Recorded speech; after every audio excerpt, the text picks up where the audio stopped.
All right, we'll get started. Hello. My name is Monika Szewczyk. Seth Siegelaub is sitting next to me, and Adam Szymczyk, director of the Kunsthalle Basel. We are here to talk about how is art history made. This is a poster project, but also a kind of broad philosophical, historical inquiry. So what I will do, you probably have seen the posters, but I'll just, to refresh our memory, read out the full question as it's stated. So, how is art history made? What makes a great artist?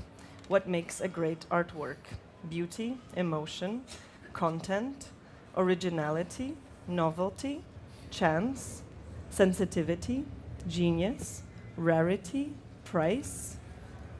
An apt question for Art Basel. Who defines these values and how are these judgments made? Curators, art historians, critics, artists, art dealers, collectors, museums. How is art history made? What are the underlying mechanisms and rules? And are they the same everywhere, at all times, in all societies and all periods? How do you think art history is made? So we'll discuss a bit and then hopefully we'll open it up to some questions. So I wanted to start with you, Seth. Okay. And to ask you, before we get into the distribution of the entire project via the posters, I wanted to ask you the genesis of this question and what in this text, which looks like it's been worked on for, to really refine it. What did you start with, and what was the original answer you gave yourself to the question? I haven't gotten any answers to the questions in that sense. The project itself arises from a project I did of over 20 years ago called The Context of Art, in which I tried to, or with two collaborators, German collaborators, to trace the self-consciousness of the artists who were active in the 1960s. There were 115 to be exact, and how they felt about their life and the art world when this project was done, which was at that time 25 years later in the early 1990s. And I was very struck by what I could call sort of the arbitrariness of which artists have become successful and which artists have become, say, not successful or forgotten, whatever. And I was trying to make a picture of the art world at that time based on not just the winners, which is what we hear all the time, especially in Basel, but also the people we consider to be the non-winners, or I don't want to use the word losers, but something of that nature. And so this interrogation about why this and why not this, what is this about, why did this one get this, arrive at this situation, was an underlying question which has been buzzing around my brain, for the last 20 years. So this is an attempt to bring in other people, other suggestions, other actors who could elaborate a possible theory about this. There's no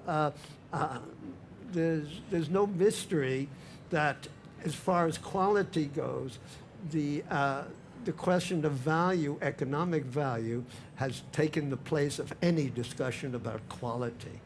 The value of an object has become the quality of that object. The monetary value of an object. The monetary value, okay. Yes, exactly. And I have developed or thought about certain aspects about how art history is made. And we'll discuss them, if only very briefly. But basically, I have come to the idea, or I wouldn't call it a conclusion yet, is that the creation of an artist or our understanding of artists, one, it's a reverse process.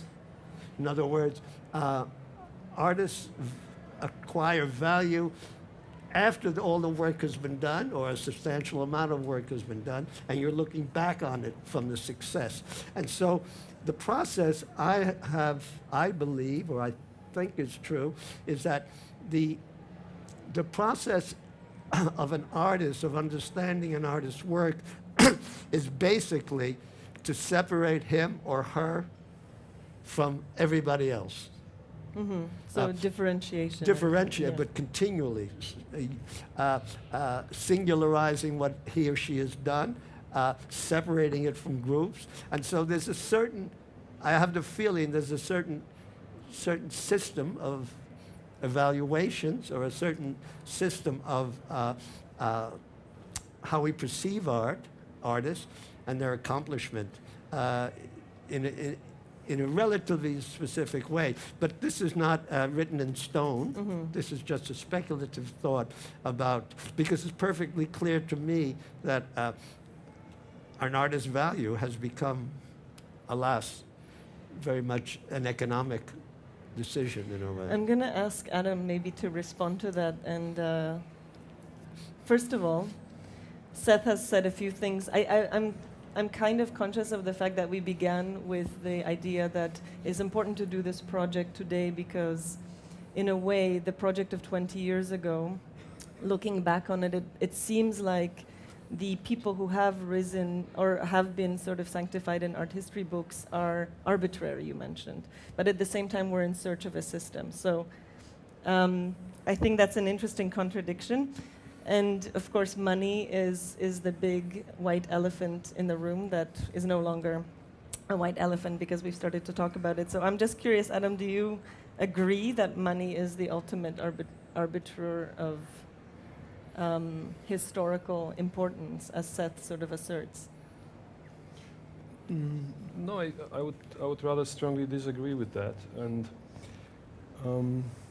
I also have a feeling that this issue of certain art is being, as they say, underrated. That also, this very notion sort of presupposes that it's about, rating and about the value that in the end it turns out to be merely monetary or economic value. That this process is far more complex and depends on a number of factors that are at times random or cannot be defined just purely in terms of the economic development of the artist's value on the art market. Or the question that I had to set at the moment when he proposed that this project should be in some way done in collaboration with the Kunsthalle Basel was obviously that I could see in the list of those agencies that are supposed to make value, such as curators, art historians, critics, artists, dealers, collectors, museums. I could easily also find the position of the Kunsthalle within this very system. So the question is, as always, to which extent you can be someone who has certain competence to ask this question and also can ask it in a legitimate way when you are sort of inside of that very system. And I think Seth has been someone who did resolve this question, at least for himself and for the projects that he used to run and has been running for many years, because while operating from within the system that he was somehow, I think, helping to create, he kept a certain distance and tried to be very conscious about his own position within the entire game. And therefore, we thought it could be very interesting to enter this relationship between an institution that is something more anonymous, and I don't think that the institution is defined primarily through the person who, like myself, runs it at a given point in time, but the institution is something much larger, has certain historical dimension, and is also a structure that is made not by decision of one single person. While us as an institution, Kunsthalle Basel, were approached by an individual, Seth Siegelaub, and his Stichting Egress Foundation that I understood was created by him, and basically it's like a one-person project or show. Of course, there's collaborators, but basically you are the sort of author behind this foundation. So I thought there could be some productive tension between an individual who, approaches us and asks us to collaborate in what we originally thought would be a relatively simple project, and which in the end turned out to be fairly complicated affair, and on the other side, you have the institution which seems to be by default entangled and somehow flowed by the fact of participating in this entire, let's say, complot or structure that in the end contributes to the building of the value of the artwork. And I also appreciated the fact that although the project seems to be formulated as a series of open questions, if you think of eliminating the question marks, it could be also read as a set of provisional answers to these questions. Yeah. So for me, the question aspect of the project is a rhetorical gesture that helps to keep the whole thing somehow going. It makes it more, let's say, more easy to read and more easy to engage with. But nevertheless, I do think that these questions already pose or presuppose quite some answers, and therefore, I don't fully buy this idea of Seth like being totally like, in the shadow of these questions and only making some sort of platform available. I think he has a very strong position, actually, that he's able to articulate, and he's been doing it very consequently over many, many years. I would agree. For me, it was interesting to enter the conversation when you invited me, because I think if we take art out of the equation and just say, how is history made? It's a question that is somehow not asked with the same spirit and as often by people now, maybe, than this kind of mythical moment of the 60s. And I think it is a mythical moment for everybody at this moment. And it's sort of the period when history ended, or after which history ended, in the sense that this consciousness that you spoke about, this kind of consciousness of actually making history, somehow waned. And with this question now, I think there is maybe an opportunity also to evaluate to what extent we are willing to think of ourselves as agents in the making of art history, and to what extent we do what we do because we want to make art history or because of something else. My first thought in reply, in part, to what we're talking about, is the fact that how little public interrogation there is about this question. In other words, you can only be shocked by people taking for granted who's important, what's important, and although in no way can it be reduced to dollars or euros in that sense. But it's kind of surprising how it's just taken for granted. And what I'm trying to do here, I don't try to eliminate myself. My period when I was active was a very different world. It was the world of your forefathers, as it were. And foremothers. Well, in the sense that the world was very much smaller, you knew everybody, et cetera, et cetera. So it's really not fair to compare. It has, like art has moved to a certain way from a sort of a personalized handicraft cottage industry to a very successful business with a lot of business models integrated into the presentation and promotion of the artist. But to just make one thing a little clear about what I think, and these are, again, speculative things. I have, and I probably will never be able to formulate this as anything completely coherent. But the artist cannot be reduced to numbers. And one of the great important aspects of artists is his or her influence on other artists. I mean, and this is very difficult to evaluate, and it's particularly true in terms of generational influences as opposed to things of that nature. So what I was trying to get out here was some kind of interrogation about these questions, which just, I don't know. I mean, I'm not in the heart of the art world the way Adam or you are, Monika, but well, I mean, in the sense sitting in the middle, in the art salon of Art Basel. I'm trapped. I mean, in the daily work. I mean, it's clear that, and as I have spoken to you about this, my daily life does not involve the art world. This is a project that I think is worth doing.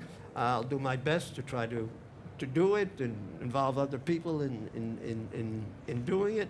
But I don't deal with artists anymore. I'm not concerned about, promoting this or promoting that. So I have a certain distance. The in and out question is a very good point, both for institutionally and personally about people. We all know artists who are like very successful who still give the impression that they're living in poverty or something like this, or they're still anti-establishment or anti-capitalism with houses in 2 or 3 cities and stuff like this.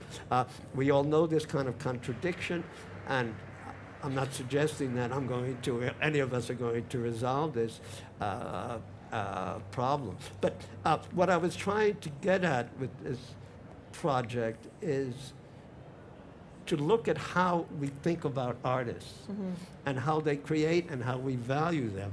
And there's certain things I can run off very simply. One is the importance in movements, art movements, in framing what we know of artists.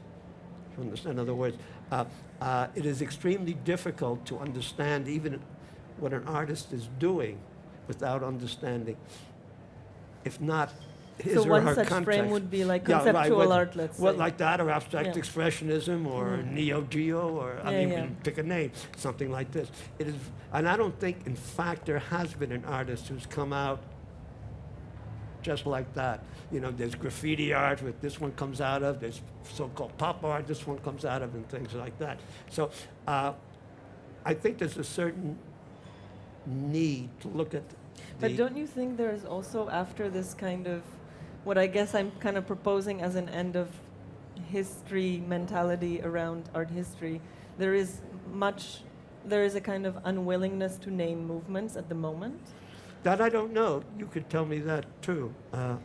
I don't know. Well, I think that there is a huge unwillingness to have people just divided between like different pigeonholed or circumscribed within these movements, but that nevertheless one can still speak about certain tendencies. And for instance, this sort of emergence of the figure of the artist, or the kind of reframing of certain historical figures that in course of this art historical development of the last 40 years got somehow forgotten, suppressed, eliminated, left out simply from the picture, and the whole need of like suddenly bringing this figure back into the center by actually physically presenting them, for instance, in the features sections of the fair here, seems to be also a certain tendency. Maybe it cannot be organized anymore, alongside a stylistic criteria or similar, but definitely certain structuring is taking place, and the question is like, who and on which conditions is defining these structures nowadays. And I would rather propose to soften and replace this framing in terms of the stylistic qualification through other categories that can and must be made in order to kind of understand a bit of the picture, because it's not so completely amorphous as it may seem to be.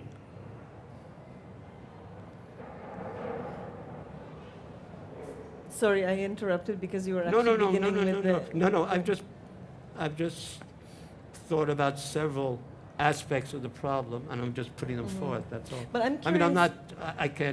I'm not here to answer questions and that, like what do you think or something like that. I'm just trying to put forth certain ideas that underlie what I believe underlie the way we look at artists and how artists develop, and how art history, which comes after artists, look at art.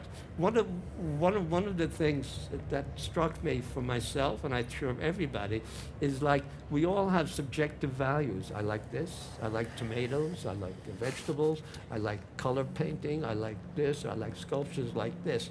And one possible way of looking at the art world is the desire for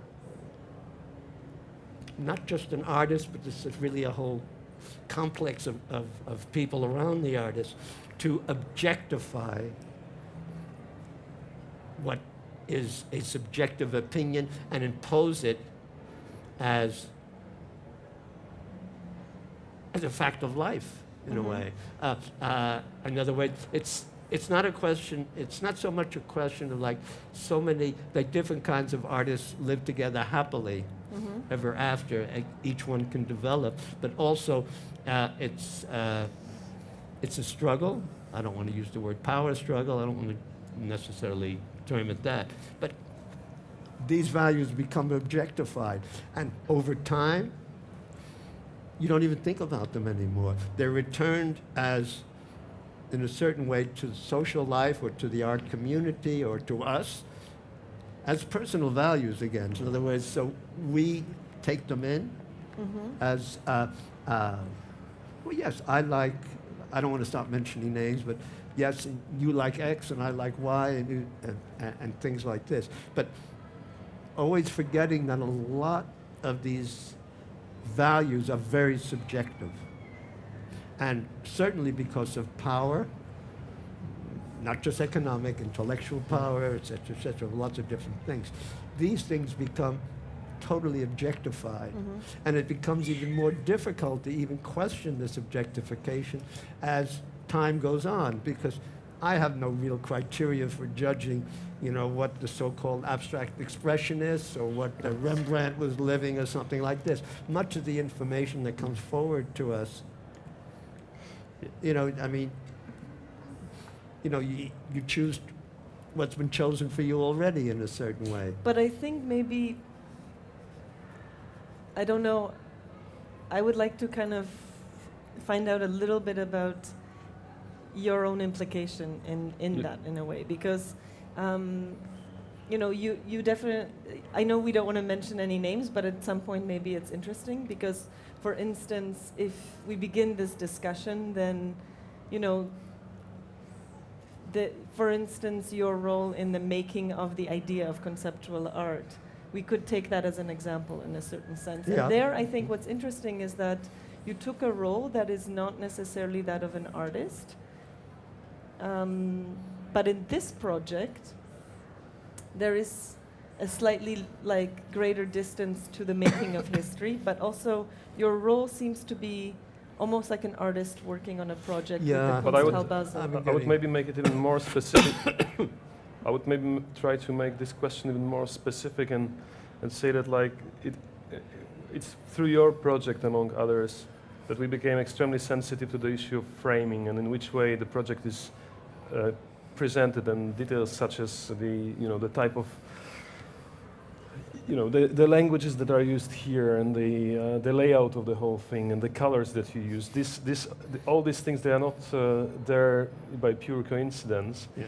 And at least that's what we tend to think. Yeah. And therefore, it would be interesting to know, to which extent you were, planning the project and the design and the kind of idea of distribution of the project as a sort of set of conditioning factors, and to which ends, So. Yeah, but that's, for me, is relatively simple. Even in my personal files at home, I call it the poster project. And it's absolutely nothing to do with posters. The posters were intended, and still are intended, to sort of ask people to think about these issues, that's all. It perhaps could have been done another way, in a certain way. Obviously, the presence in Basel sort of amplifies or contradicts or plays with the question vis-a-vis the environment here, which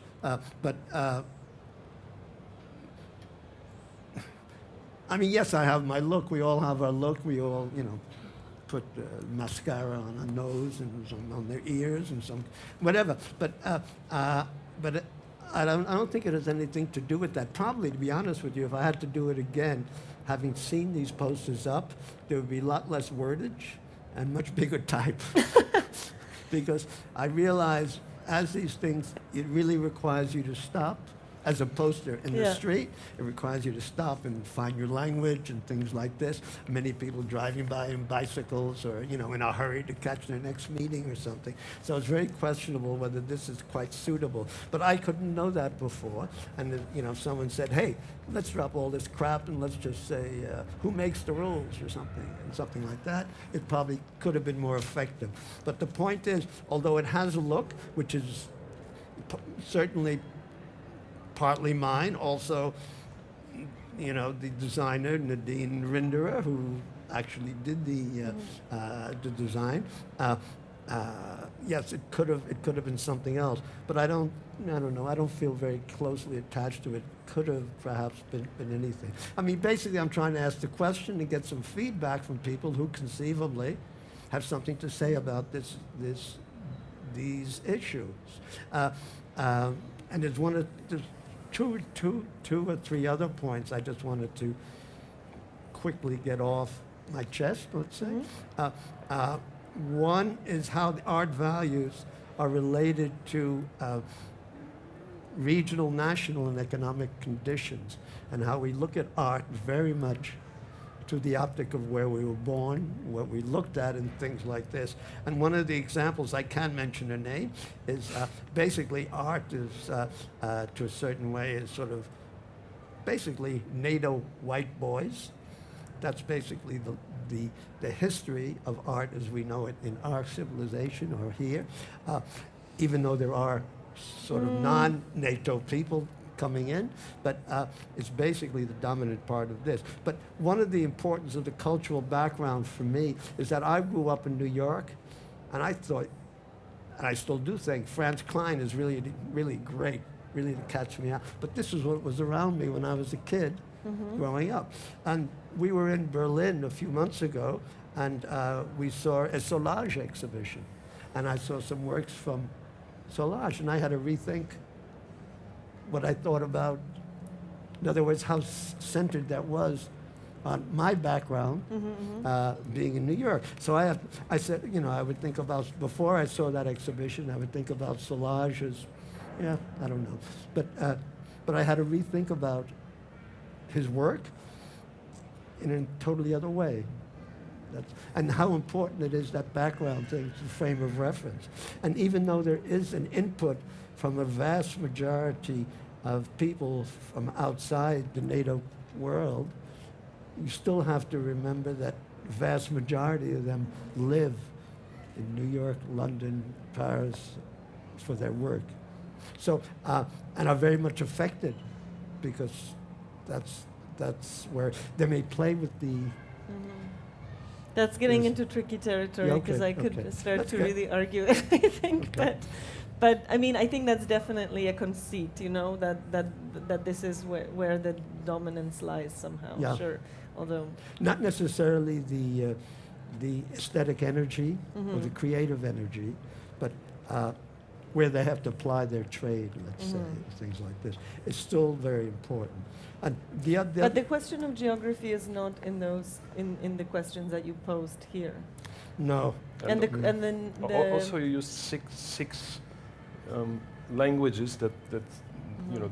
NATO languages. Exactly. Why did you use these 6 languages and right, not other languages? Because that's where I was addressing. Okay. You know, that civilization. Yeah. I mean, could I address it in Chinese? No. Or Thai, I mean, I think at the moment it would make a lot of sense to have a Chinese translation, for instance, or something like that, right? Okay, I was trying to reach a public who necessarily, again, because of its background, it would be compatible with mine or the world as I see it, and they conform to those languages. I want to get back to, maybe before we open it up to the questions, I want to get back to the objectivity, subjectivity question here, because the Kunsthalle Basel appears on the poster, but not Seth Siegelaub. So if I'm completely unaware of art history, I will not know who posed these questions. So I'm going to think that the Kunsthalle Basel is posing these questions, not a specific person. And I think that there is something kind of interesting in this, in how the project as a poster and as a system of distribution tries to play with this kind of objectivity, the fact that whoever is able to produce a sense of objectivity, where they are in this, where the subject is taken out of the equation, in this case, Seth Siegelaub, might be somehow in a position that are they or are they not in a position to really make decisions about art history? You know what I mean? It's an interesting question. I think that this as it manifests itself, that this poses. And I think it's also an interesting, it gets us back to this, to the subjectivity of the institution, and also, yes, I mean, our position in this project is deliberately made not very clear, in the sense that, for instance, we decided not to use any elements of our logo. Anything that has to do with our sort of minimum level of corporate identity that we have, which is basically the logo that was once designed. And in a way, it looks almost as if this could be a project for which Kunsthalle Basel was only used in a very informal way. It doesn't look like one of our, products in terms of posters or flyers or any kind of advertising. So, for me, as a director of the Kunsthalle, it was kind of interesting to see whether we can still show certain flexibility that perhaps most institutions would not be able to show, and sort of step down from this level of very strong presence that we try in one way or another to maintain as an institution, and sort of blend into the project that was initiated by Seth Siegelaub, but it is again then camouflaged under this name of fairly enigmatic Egress Foundation that some people may know about, of course, in the meantime, but it's not a brand that is strong as the others, and certainly I dare say not as Kunsthalle Basel. Therefore, it looks like a fairly improbable match of the two institutions that are not meant to be married, and that was for us the kind of challenging and quite tricky and interesting part of the project too, to kind of a little bit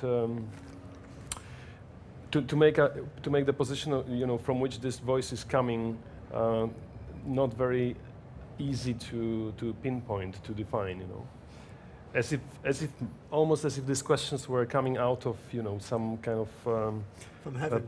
Yes, it is plural. It's the voice of God or something. Subject. Like No, I don't see it as a voice of God or you can any argue about that. singular authority, but more like these are the questions that one would want to ask. Perhaps. Yeah.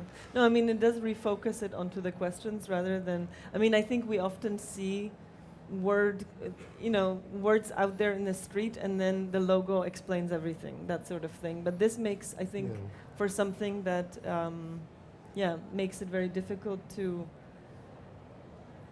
sweep away the questions, because the logo is there and it's an act of self-promotion or something like that. Yes, of course, the visibility of this question of this whole project is very much restricted by the financial means available and by the willingness of the outdoor media company to place the poster at all in town, which was another sort of factor defining the scope or the reach, the outreach of this project. And this is another interesting part of it, that we were not able to to just basically use flood the city with these posters. We were operating within certain economy that was rather on very modest level, and therefore we also proposed that we use the supplementary methods, such as handing out the poster and like opening the possibilities of feedback on the website and so forth. Yeah. Yes, it's definitely a very ambiguous relationship. Sometimes I had the feeling I was pushing it onto you in a certain way, but obviously you are fully capable of making decisions yourself. But all I was trying to do with the poster, doing it here at this time, had to do with how many people from the art world would be walking through the streets and visiting exhibitions, and to try to have those questions reach those people for whatever possible feedback you could possibly have. The project itself will continue on the website, and we'll be gathering material, and it will be coming out and will be published as and when it becomes, let's say, more formalized or clearer exactly what these possible answers could be. But again, I come back to what I said at the very outset, was that it's amazing how there is no critical reflection about what we consider to be quality art. It's just taken for granted. There's good and better artists, and that too focuses on the individual artist, but there's no real reflection in the art world that I am aware of that actually says, why is this one better than this one? In other words, it's refocused on a good artist. In other words, this artist is better than that artist. Mm-hmm. Yeah, but this kind of discussion doesn't- you have in the bar. marketplace. In the bar. You know, here, where you know this is a good artist, this is a not so good artist. But I think that there exists quite a refined discussion. How the values are made in contemporary art. Nevertheless, so there is a discourse following these developments. But anyway. Because you even mentioned at the outset, probably in the last 20 years has developed something called artist strategies, an artist being aware of art history, and he or she. I think artists have been aware of art history since. I don't think so. I don't think so. I don't think so. I think artists, at least from our neighborhood, let's say, we're just doing their thing.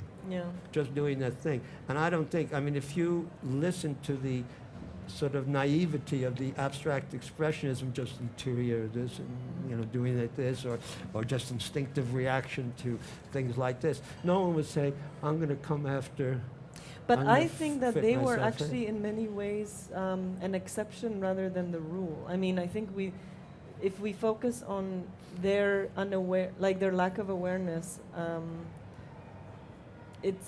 I don't know. To me, it's painting kind of a picture of, just doing your thing and being happy with whatever and waiting for someone to discover you. I think if we just looked 20 years before that, between the wars, I mean, there's high awareness of what is going on, with we can continue. Yeah, but so even many of the movements were very much about the subconscious and Shall we producing yeah, I think that we should. kind of thing. Yeah. Another But we subject. should open it up to questions Okay. from the audience, because I think we're running out of time yeah. a little bit. If there are any. Killer. Hi. Yeah, please go ahead. Do you have a mic for? Yeah. Okay, I have a very fundamental question. You mentioned at the very beginning what is art history, what are the elements that made up of art history, and the very fundamental meaning of art came from 13th century, from different influences, date back to Italian, Latin, and so on. I'm sure you guys are a better person to explain this. So fundamentally, if you check out any dictionary, except the one in Australia, I'm sorry to say In where? that. Australia, the Australia. national, yes, except that one. I'm sorry, she's Australian in the sense. It says that art is defined as something novel and is unique, and it must contain skill. So I have checked out not all the dictionary, but as many as I could, and it says all this. So the question is now, these days, does art fit into these three meanings? And also, when you create art, it involves time and skill, and processes and a lot of knowledge, and that makes art. And therefore, artist is a contributor, and the people who appreciate art, or art lover, or whatever you call, is become a person who distribute art, because when the art goes from the artist's hand to an owner's hand, be it an institution or individual or etc., so that information of art is disseminated to his or her surrounding in a small and become a bigger way in all vehicles of dissemination of information. Of course, internet is included. So now, the thing is, you mentioned also just now that when art influence something, the value, it adds value. Now my silly little question is like this. With all these things that I have just mentioned in the background, and here we are sitting in Art Basel, and if I understood correctly, Art Basel is, if I may call it, an establishment and a commercial institution with a lot of cultural value, etc. All the art display here goes through a filtering system. First begin from the artist, then to the dealer, then to the committee of the Art Basel, and then to the collectors. And it's in the sense, if it depends on how you look at it, it can be hierarchical, it can be relational. But whatever it is, in the end, it means some people get here, some people don't get here. Now, how do you get here? So from my little study that I found out, it was also very interesting, tied up to this word called movement. So if you have something which none of the people have heard of it, then are you being accepted? So this is a question of acceptance. Because the question, when people ask a question, why do they ask a question? Because they have a given answer. Question is made out of answer, not the other way around. So you want to find out, how is acceptance? And when you have something new, how do you gain acceptance? And acceptance then make history. So this is my question, and I need your enlightenment. Thank you. It's a very big question. It's a great statement and great question and its impossibility. Seth, you want to give it a jab? No, I won't even begin. But what I will say is what we were proposing here is a much more limited interrogation. Where we're not talking about what is art. We were not talking about those questions. We're talking about how is the world of art as we know it, how does it function, or how does it function, and what is its principal characteristics, let's say. So the larger questions, I mean, when you talk about how you get into Basel, as a dealer, or how you get your work shown, there you do get into a lot of those issues that we were just talking about, which are very clearly extremely political, economic, power situations and things like that. I don't know what the criteria are. I mean, lots of the art world, the whole art world is entirely built on these kinds of friendships. They used to be, when I was a young dealer, friendships of common interest in art and artists and things like this. I think a lot of those interests have become a lot more institutionalized and a lot more monetized. But a lot of the art world, I mean, when you go see an artist and he or she tells you about another artist, and that's how you find out what's going on in the community. That's the way it works, and it still is. But I think a lot of those relationships now have become much more business-like, if I can say that, totally foreign to me. I mean, I like this person's work, I'm going to show him, and that's it. Now it's probably, I like this work, I'll loan you so much amount of money, so you can do the show, and we'll do a catalog together, and I have a museum who's prepared to take, the funding to do an exhibition and things like that. I'm sure it's a lot more business-like. I try to use a nice word and things like this. But I wouldn't know. I mean, I would think Basel works the same way as, it's like anybody finds out about artists from friends of friends of friends and friends. Except we take it, or at least when I was active, these are just friends. I mean, things you believed in, things you were able to fought for, things that were new, or things that were troublemaking or shit-kicking projects and things like that. Now I'm not so sure people are those kind of values. We had values wherein, like, art was definitely a contestation, a sort of a contestation, a fight against society, a criticism of society. And I think much of those values have disappeared. I mean, there's still people working like that, that's for sure. But I think the dominant characteristic of art was that, and has changed into something very much different, which you more or less described in your little history. That's all. Did that answer your question?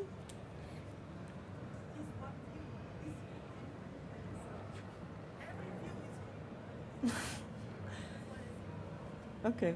Yeah, but she asked a very specific question, like how new, what is the criteria of acceptance of Yeah. art, for example? But criteria So I'll were ju- whose criteria? In Art Basel, and I think Art Basel should be asked. We have to wrap it have up. the mic Okay. over? I think we're. I think we would have to ask the people selecting for Art Basel, but I don't know about Adam. I wasn't part of the committee.